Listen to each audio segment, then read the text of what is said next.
I saw you admiring your own work there. Not bad, this guy. Incredible, truly incredible. Anyway, I'll leave the floor to you. Wow, that's fast. Yeah, I was still in my emotions here. It's a pleasure to be here. It's an honor to be here. It's an inspiration, as I said before, to join young people, young minds, new spirits, new ideas, future leaders, and exchange thoughts and also get a bit of your energy for my own mission in life. So I'm not yet ready to go deeper into anything, because I think that the interaction between ourselves is much better to get into, the evening. So I'm open for questions. Of course, we've enjoyed my career a bit, which is always fun. But I can anticipate that I won't be responding too much on football questions, because I think we have more important matters to handle and to discuss tonight. Also because a lot of things you can find on internet, a lot of those answers you can find on internet. So let's not waste time on that. I think it's precious to be together. I hope you hear me in the back, by the way. Yes? Good enough. But my voice is always very chill, so if it's too chill, then just shout, okay? So yeah, I'm here, and I'm more than happy to start our exchange. Great, thank you. Well, I'm going to start off with a few questions, and then we'll throw it open to the audience to continue. And I mean, that's incredible. You've inspired so many millions of people worldwide. So I wanted to start off by asking you who your biggest inspirations in life have been, not just in football, but in life in general. Can I ask just one question? Maybe this is not your tradition, but I would like to see the people. So can we stand? Yeah. In front of the table? Should we can sit on the end of the table? Yeah, I would like that. Yes.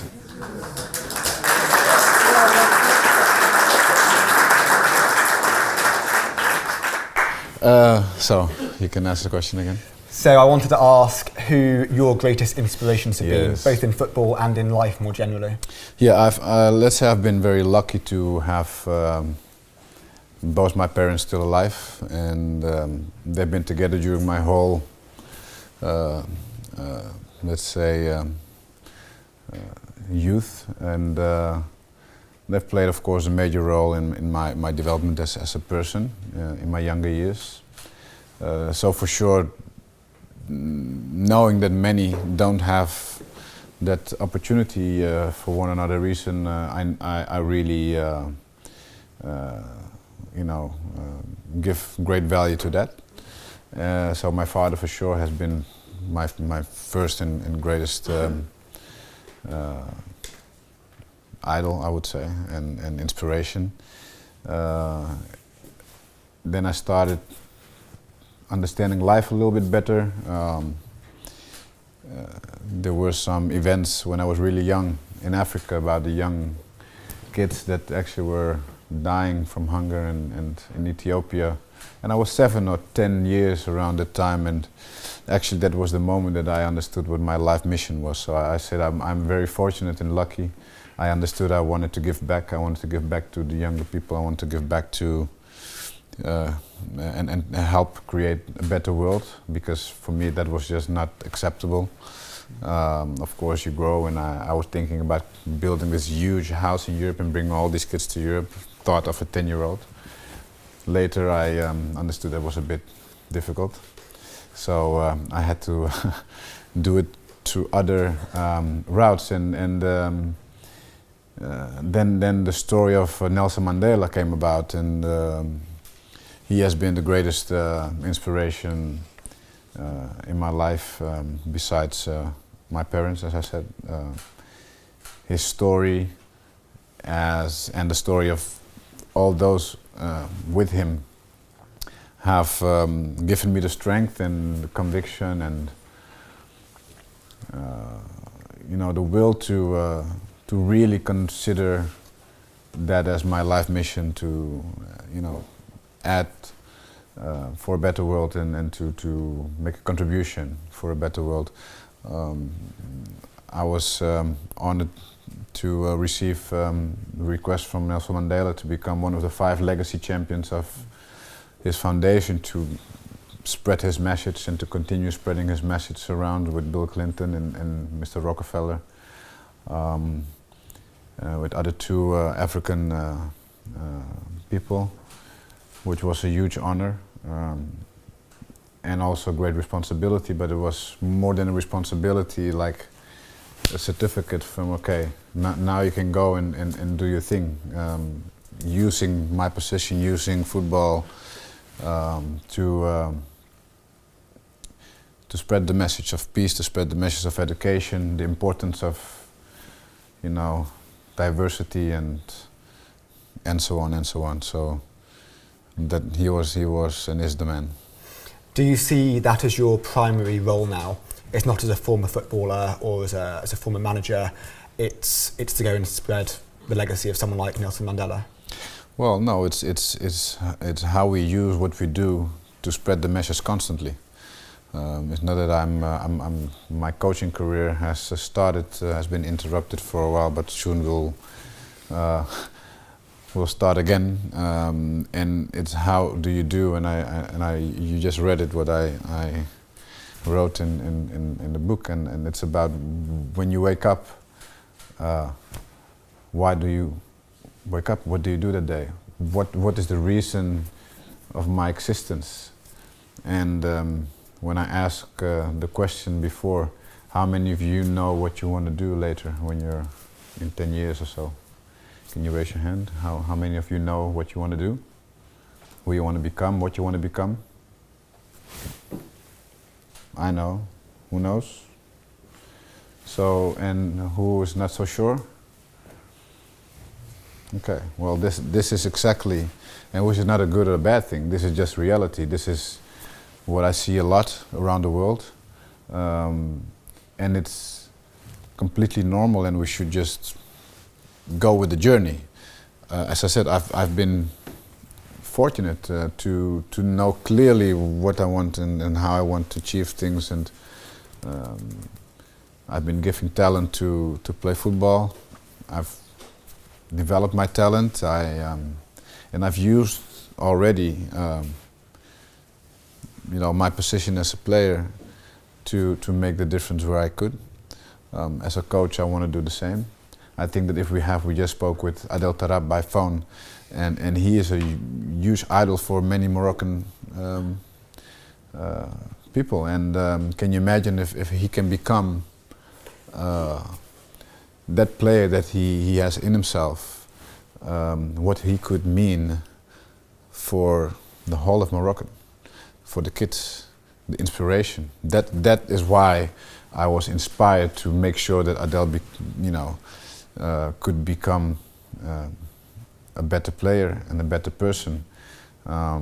He doesn't know it. He's not conscious of that. But it was my inspiration to make sure that he became more conscious, more aware of what his role is, towards the youth, especially Morocco. So this is how do we use our position to make a difference. It's not just about selling any product or just making money. That at the end is not the drive. It's never been my drive to have a new contract and earn millions, and then every day I would think, okay, another million today or another 100,000 today. No, it's not what gets me going. And for sure it's not going to be, hopefully, what's going to get you guys going. So there are many families that are depending on, on their bosses and how do you treat the people. So all these elements that I deal with daily, and that's my drive. That's my drive. And Adel was saying on the phone how he looks up to you as a real leader. And I was wondering, who's the greatest leader that you've seen in football? In football? In what sense? technical leader, social leader, because also that, you know, sometimes we see people being captain, but they don't have social skills. Sometimes they're just technical leaders. It depends what you want to know. I've played with many great players. I've been fortunate enough to play in great clubs and with great teams, and of course, great personalities. And more than having seen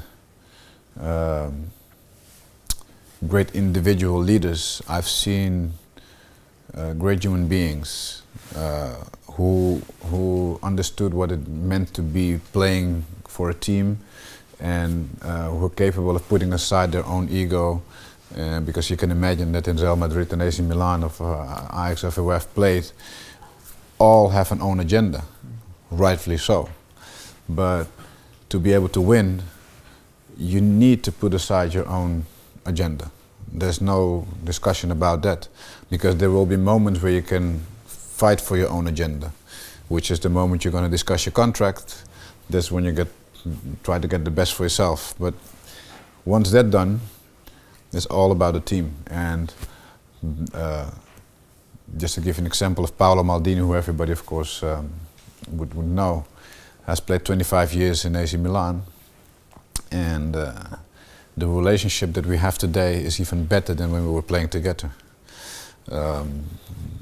We meet up, we go to dinner, we have dinner, we play tennis together, we speak about our kids, and these things didn't happen really during our career, because most of the times we lose ourselves also in that objective of winning, which is also beautiful, because it means that the importance we give to our goal as the common goal is so big that even we become brothers, we become family almost.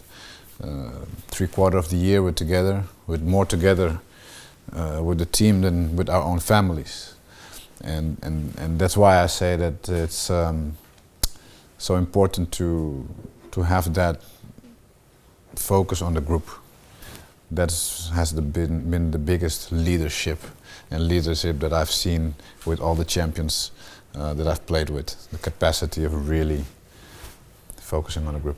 How do you try and avoid that clash of personalities? Obviously, with the amazing clubs that you've played for, Real Madrid, Ajax, AC Milan, you've got so many leaders in one space. And how do you stop one person? Not leaders, personalities. Yes. A lot of personalities, a lot of characters, a lot of people with ego. Well, sometimes you just fight. You have strong discussions, and but everything has to be always to protect the common goal. That has been mostly my role, which is not an easy role to play, because a lot of times you're the salmon going against the stream. When you see that some guys are not focused, or their attitude can be harmful for the team, you will see that many won't say anything. You know, I'm seeing it, but I won't say anything. And I was just the guy that would be with my big mouth open and say, hey, you know, this is not how you do it. This is not how you should behave. Or and Gattuso, for example. I will talk about Milan, which has been the longest period. Maybe you guys have been able to follow that a little bit better. Gattuso was another guy who would say when it was needed, and then you would have the more silent guys like Pirlo. He would come to me and tell me what he thinks, and then support me eventually if a discussion was out there. So again, all about how the team functions, how, you know, we interact with each other. That for me is the most exciting thing of people management. Is we're all different, but if you can manage to relate to each other and respect each other, then you get a career as I had with all these champions. Yeah.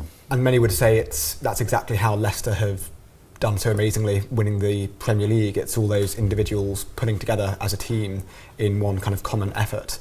But I imagine that one barrier to that is language.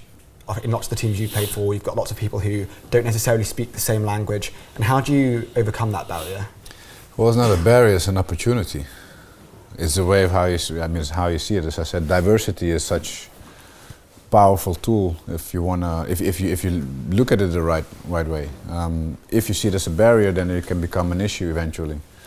But all the teams I've played in were very diverse, and that has strengthened the team.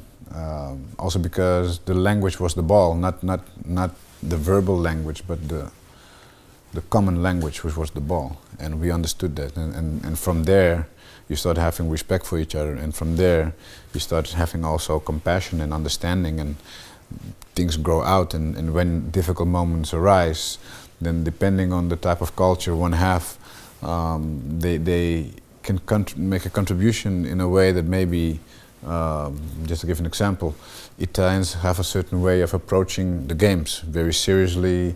They have to eat correctly, and then you have the Brazilians that would eat like the pizza before the day, eventually. They don't care. But in difficult moments, that pizza mentality that takes a bit away of the stress and the pressure, and take things a little bit lighter, because at the end we're talking about playing football. It's not that we're going into war. We're not, so the differences in culture add so much if you embrace it. You can overcome difficulties faster because each culture has its approach, and some have a better and more efficient approach than others, and so the more diverse you have, that's how the bigger companies, and I know you guys know it already, the most successful companies are the most diverse companies, and in terms of minority, ethnic minorities. It's interesting how you say that in a football game it's just a football game, you're not going into war. One thing that was remarkable about your career was how you only ever received 2 red cards in the entirety of your career. Yeah, Do you think that's I'm still pissed off with those 2 though. They were just... Do you think is it because did you see yourself more as a role model to other members of the team, or did you feel that you had more compassion with the team members on the other team, that you didn't want to kind of do anything too reckless? How did you achieve that incredible feat? Can I be really honest? I wasn't near it. I had the ball all the time, so I didn't have to.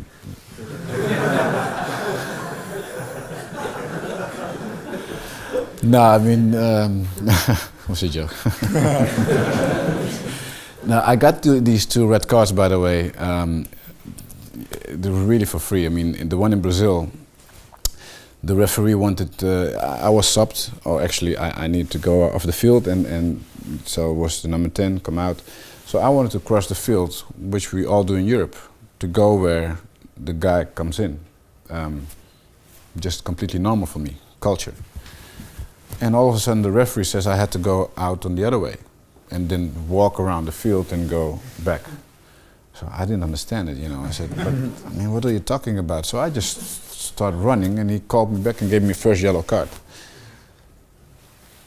And he wanted me really to go out to the other side, and I was halfway already to go there. And so I still didn't get it, and I still walked there, and he gave me the second yellow card, and that was the red card I got in Brazil. Now, maybe the language barrier was a problem there. No, there was no language barrier. I was speaking with him, and at the end there was a whole. He was how do you call it? I think he didn't had any game anymore that year, because they saw the video and the exchange of words, and he said that I said certain things which you could clearly see that I didn't say. And he said that he gave me the second yellow card because I said something wrong to him, but it wasn't true. So I'm pissed off with that red card. And the other red card was with AC Milan, the first one of the last games of the season. We were winning against a smaller team, and I didn't see that somebody was on the ground, so I just took the ball and started dribbling, and I dribbled 2 of them, and then I shot at goal. The goalkeeper took the ball and put it out, and then they all came running to me, and I said, what are you guys doing? Did you see the guy there on the ground? I said, no, I didn't see him. So okay, the referee was there with a bunch of people. I turned around, and a guy hit me from the back in my face, just with a real hit, and any other normal human being probably would have hit him back. And so I pushed him back, knowing that I couldn't hit him. Of course, I would have loved to hit him, but I couldn't. So I pushed him back, and that cost the second yellow card of the game. I had a yellow card during the game, and they gave me a second yellow card, and so that's how I came to my 2 red cards. So now you understand why I'm pissed off with it. No, I'm a fair player. I was a fair player. I was tough, but I didn't. If I had white socks, I wanted to go after the game with white socks, if possible, back in the dressing room. This is just a metaphor. So I like the aesthetics. I like being clean. So when I entered in a let's say in a one-to-one, I want to get the ball in a clean way.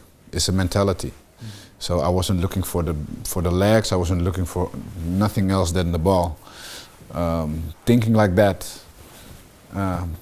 has avoided a lot of strange tackles and stuff. And I think there are some other players that have really had a clean sheet. It's not easy, but it was 1,000 games, more than 1,000 games, so I'm proud of that. You should have tried playing in a suit and seen if you could get that clean. The shoes are the problem, really. Did you ever experience racism in football? Sol Campbell has said that he would have been England captain if he wasn't a black person. And did you ever have any similar experiences to that?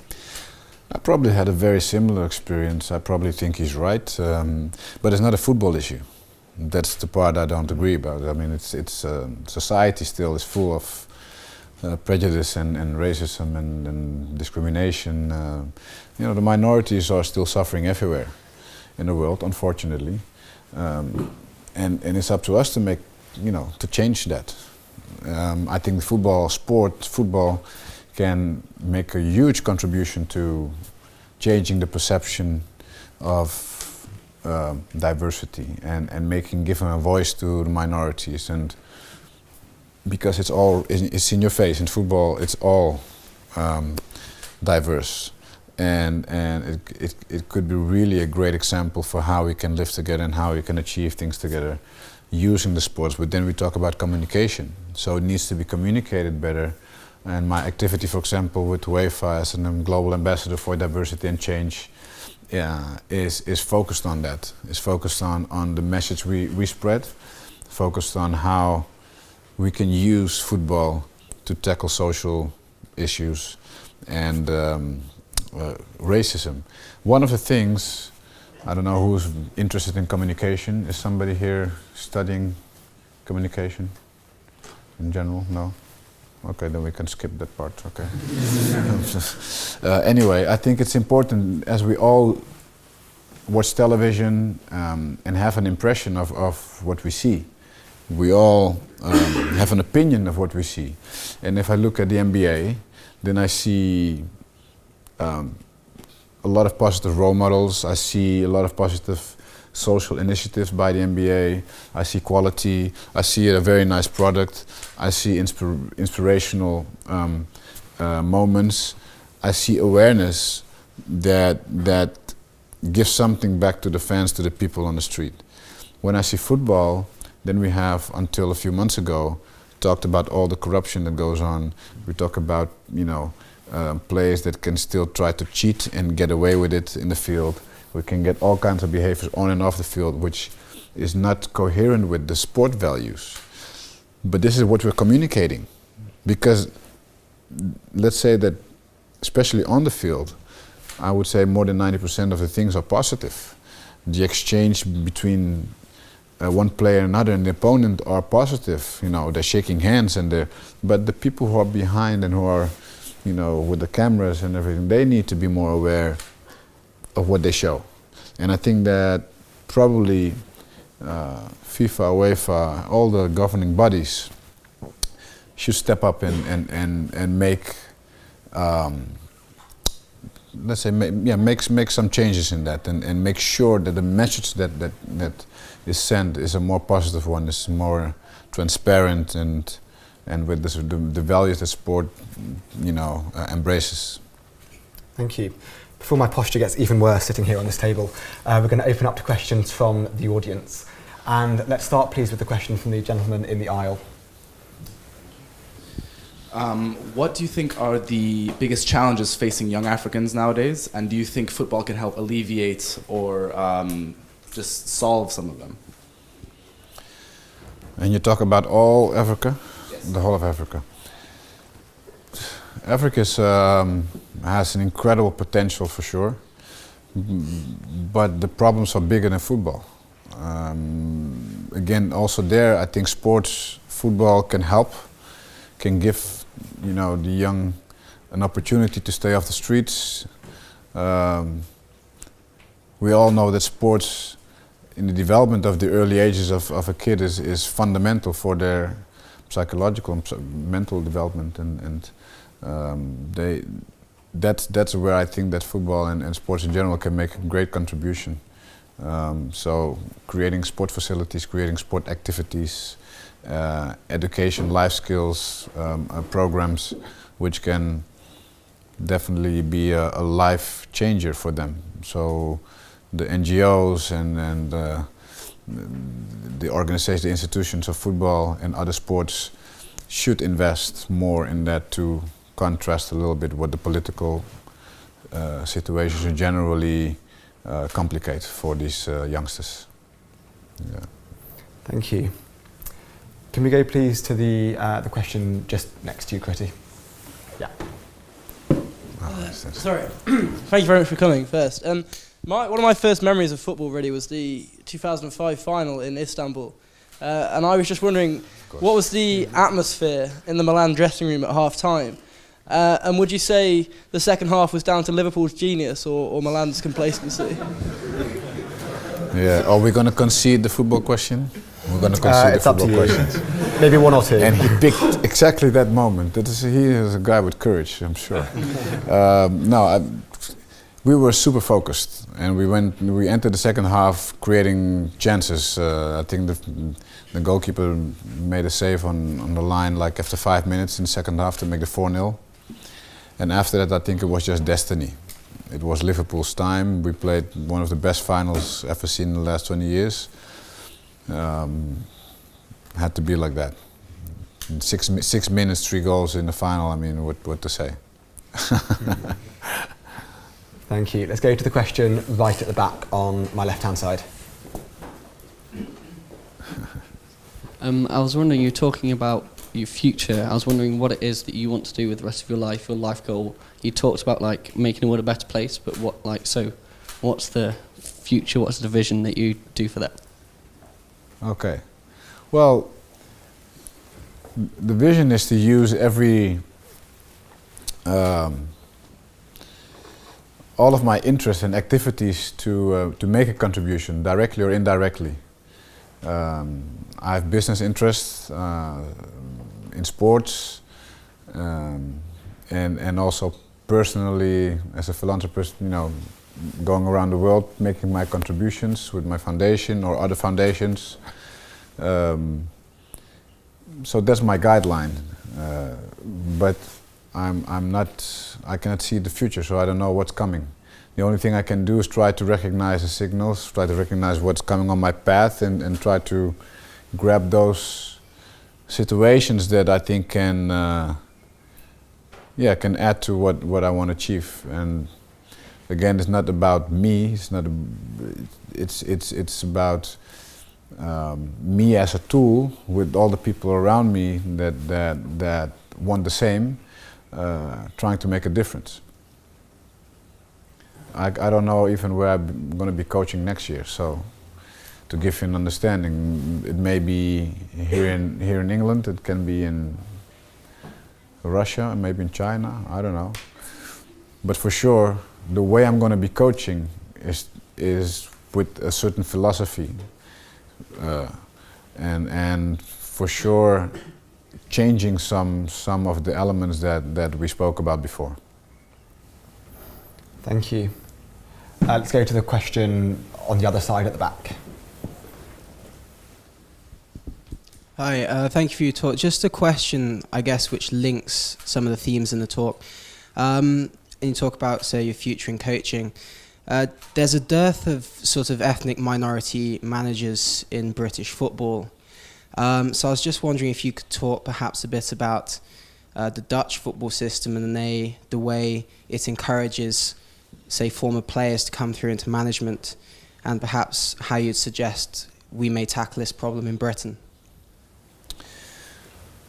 Well, it's not only a Britain problem, I think it's much broader. It seems all quite strange to say, but football is living a moment of change. Everyone is looking to, in Holland they're looking to improve the game again and to make new projects and new methods to find young talent and to develop young talent. Here in Britain, there's no black coach in the Premier League, and well, I will give you a few numbers. This is all research done by universities together with UEFA, and only less than 5% of minorities involved in the top management in all the institutions of football in Europe and in all the benches as coaches. That's the situation where we are. So talking about the racism and the discrimination and all, these are the figures. So there's a lot to do. In terms of the British coaches, the interest and the system, you don't have to reinvent the wheel. If they really want to make a difference, there are so many countries who are great developers of coaches that they can just copy it if they want. So it's a question of who's leading there and why aren't things better today for the British coaches. They should, I think you could probably answer that better than me, because it has to be a political issue. Doesn't make any sense. France, Holland, Germany, I mean, they have all developed great coaches over the years, to just give a few ideas. Thank you. Let's go to the question on the front row over here. Thank you. Thanks very much for coming. I have a question concerning natural talent. To what extent do you think natural talent affects performance? I mean, if you suppose you take two people and they put the same amount of training, to what extent do you think that would eventually reflect on their performance being different? I mean, to what extent are you born to be that good? Yeah, well, can you imagine if Maradona would have been training the same as Gattuso? He would have been like untouchable ever, you know. I think that who has raw talent and puts the same effort in developing that talent, there's no competition with the one who doesn't have that talent. I mean, will improve his game, but never become as good. What do you think makes him that talented? Does it come down to genes? Definitely. Yeah, we're just born with that's talent. Talent is what you were born with, and I think everybody has talent in one way, and a lot only really recognize their own talent at a later age. All the hands that were up there, maybe there's still space because you don't really know what your real talent is. And that's the journey we need to go. That's why life is beautiful. I think that's why we explore and we try and we do something and we study this and we study that. We do this job, we do that job until we find ourselves. Not many are as lucky as I've been to understand and also be able to have a job that is actually a hobby, which is, I mean, it was never a job for me. So how lucky can one be? But on the other hand, it's also fantastic to be able to have that journey and to explore things and to get to know yourself and then finally, hey, this is what I want, this is who I am, this is, and that's the thing I generally say, try to stick as close as possible to yourself. You won't go, you know, far from being right about, you know, what your real talent is. But for sure, and I've been with many talents, when the talent doesn't really work on its talent, generally they don't make it. And the guy that doesn't have talent and he works hard, makes it. That has been generally what I've seen in sports and in life. Yeah. Thank you. Obviously, a large part of it is that you have to have natural talent, but to a large extent, it's also about the training and how you are nurtured when you're young. And to become a professional sports person nowadays, you have to start training when you're so young, often sacrificing academic studies, other activities. You made your debut for Ajax when you were 16. Do you think it's ethical to start training people at such a young age and to kind of pigeonhole them and say, this is what you're going to do, you're going to sacrifice everything else and focus on your sports career? Well, it was never really a choice to not study with Ajax.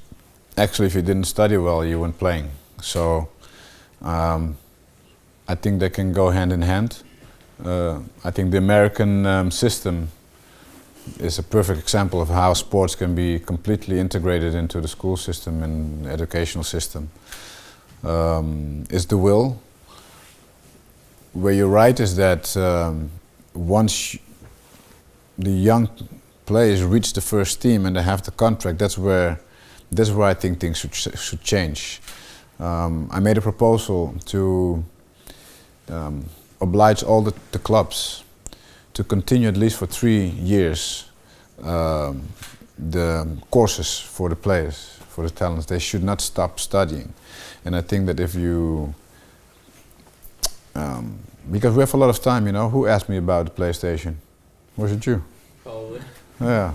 Yeah, I mean, if we can play PlayStation, we can also study, correct? We're traveling a lot, that's true.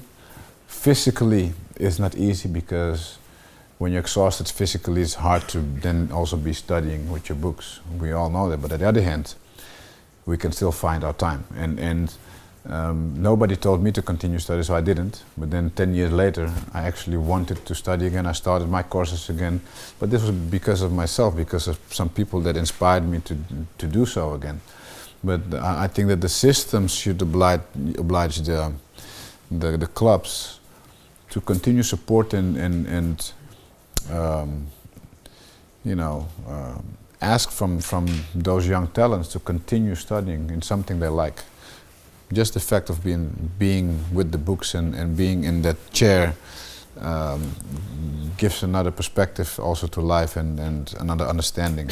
And I think that would change also the level of players that when they end their career, ending up in depression and ending up without any money or just huge problems in general. Because when you stop learning at such a young age, it's just too young to not have any development anymore from with your brains. I mean, you need to use your brains. Thank you. Let's go for another audience question. Let's go to the gentleman in the aisle.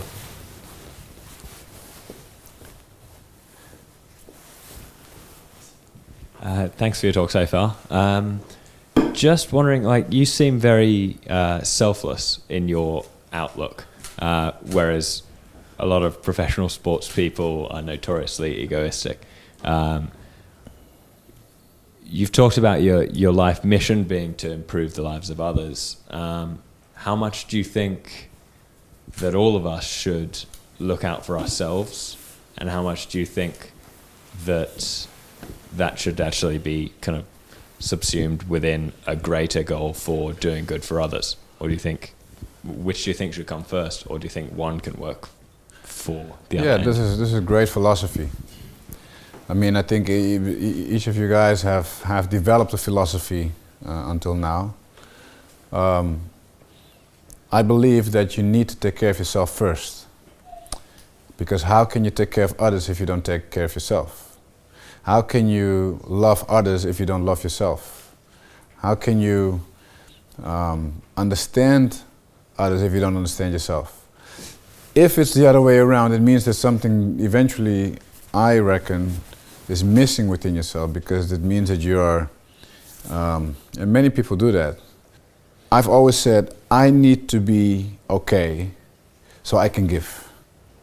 So there are certain moments that you need to make that choice. But generally, with a contradiction, generally you're giving. most of my time I'm spending to be with others, to be there for others, but I need to regenerate myself too. And in those moments I need to take care of myself. Thank you. Let's go to the question from the gentleman towards the back on the right-hand side. Hi, Clarence. I just want to ask you, how did you feel and how have you decided when was the moment to stop your career, to say, okay, I won't be anymore a football player? Was it difficult? I didn't even have the time to think about if it was difficult or not, because I stopped one day and 2 days later I was on the bench in AC Milan. In between I had the flight from Brazil to Milan, and that was more or less 11, 12 hours. So no, I didn't really have the time to think about it. But I thought about it before, let's say years before.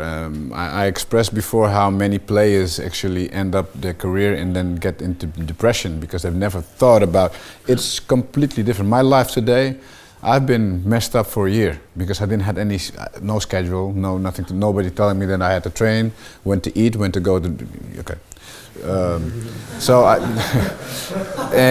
I actually had a completely new life. I was more home, which was also different. But I prepared myself mentally before. I was always, as I said, thinking about that football was part of life. I had other interests. I had my restaurants business, I had my sports businesses, activities, as I said, I travel around the world. That has helped me in that year to fill the gap. The only problem I had, unfortunately, I found a way quickly because I like to do sport activities, and not having the facility available every day freaked me out. Really freaked me out. And you start eating at certain times that you weren't used to, and I was quite, disciplined and regular. I couldn't be regular anymore. So this is what they go through when they stop playing, and the ones who have not prepared themselves a little bit mentally just lose it for many, many years. And that's a pity. I will write a book about it because I think it's not necessary. But not for the ones who are stopping, for the youngsters who are coming up. Continue studying and think that every day is a day that you need to thank God who believes, or at least acknowledge that you can be injured. And you can be injured in a way that you cannot play anymore. And what is plan B? Do you have a plan B? Think about the plan B. Maybe you never use it, but everybody needs to have a plan B. If you're a cook and you go and play tennis, you can break your arm, you can hurt yourself, you can break a finger, whatever. Think about it. What happens if you cannot use your, main physical tool to express your talent? And obviously in football, sometimes it's often out of choice. When you get to 40, you have to retire, or you get an injury, you have to retire and have a career change. Do you think that more generally in life, is it important for people to do different things, to do one thing for 20 years and then to do something else to keep themselves alive and fresh? Well, it helped me to have other activities going on, interests, actually developing my other interests and talents, exploring them. I think that's very important, to acknowledge your other interests responsibly. It should not take away from your core business, your core activity, but it can add, because when you only focus on one thing, at the end you don't see so clear anymore. But if you then maybe focus on something else, then all of a sudden, hey, idea comes back, and then you can make it happen again and create. So yeah, I think to be creative, it's good to have different initiatives and activities. Great. We'll go for one final question on this side of the room. Thanks for the talk, Clarence. You've spoken a bit about leadership, and I wondered what are the best examples of good leadership, possibly from managers in your career that you've learned from and you also think that would be applicable to us potentially not in football? Well, let's talk about you guys. You like that? Oh, no. This is another thing. When you ask a question, you get a response. I said, you like it? You said yes or no. I would like to know whether you like if I'm going to talk about you. Yes? Because I like to talk about you guys. Much more than talk about the coaches I've had.